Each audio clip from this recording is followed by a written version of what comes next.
Hello everyone, শুভ সকাল তোমাদের সকলকে। এনএম জেএনএমের জন্য তোমরা যারা প্রস্তুতি নিচ্ছ, অর্থাৎ এর আগের বছর হয়তো পরীক্ষা দিয়েছিলে, কিন্তু এবারে আরও বেশি ভালো করে, অর্থাৎ 2025-এ ভালো করে প্রস্তুতি তোমরা নিচ্ছ এবং ভালো স্কোর করে এই বছরই চান্স পেতে চাও।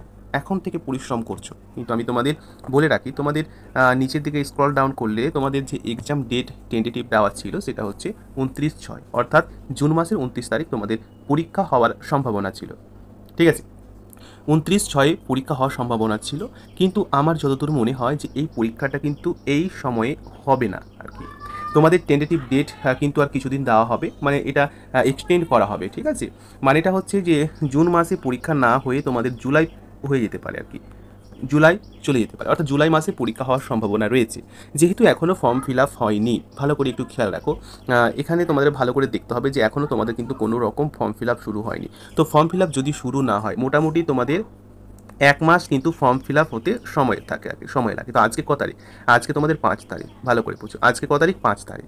তো 5 তারিখ আর 1 মাস পুরো ফর্ম ফিল আপ হয়ে যাওয়ার পরে, ফর্ম ফিল আপ যত ক্যান্ডিডেট ফর্ম ফিল করলো, ঠিক আছে, ফর্ম ফিল করলো, তাদের যে রেজিস্ট্রেশন নাম্বার, এই রেজিস্ট্রেশন নাম্বার উপর বেস করে কিন্তু স্কুল বা কলেজ যেখানে তোমাদের এক্সাম সেন্টার থাকবে, তো সেখানে তো একটা সিট অ্যালোটেট করা হয়। মানে সিট অ্যালোটেট মানে কি, তোমার যে রেজিস্ট্রেশন নাম্বার উপর বেস করে তো বেঞ্চে তোমাদের সিট লাগানো হয়। তো বা স্কুলকে একটা কোনো স্কুল নেবে, সেটাকে সে তার জন্য আর কি তাকে নোটিশ দেওয়া হয় সেই স্কুলে আর কি, সেই ডিস্ট্রিক্টে, সেই স্কুলে, সেই স্পেশালি সেই স্কুলকেও হেড টিচারকে নোটিশ দেওয়া হয় যে আপনার স্কুলটা আমি নেব। তো এরকম পুরো প্রসেস করতে গিয়ে মোটামুটি আরও 1 মাস সময় লাগে। ফর্ম ফিল আপে 1 মাস, আর এই স্কুলের যে ম্যানেজমেন্টটা রয়েছে সেটাতে 1 মাস, মানে মোটামুটি 2 মাসের মতো সময় লাগছে। তো আজকে 4 তারিখ, মে মাসে, মানে জুন জুলাই, তো সেই হিসাবে আমি বলছি যে জুলাই মাসে তোমাদের পরীক্ষার হওয়ার একটা সম্ভাবনা রয়েছে। অর্থাৎ জুনে, আমার এটা পার্সোনাল মতামত যে জুনে তোমাদের পরীক্ষা হচ্ছে না, জুলাই মাসে পরীক্ষা হবে। ঠিক আছে, তো অবশ্যই তোমরা এটা ভেবে চলবে যে পরীক্ষা কিন্তু হবেই, তোমাদের এক্সাম কিন্তু হবেই হবে।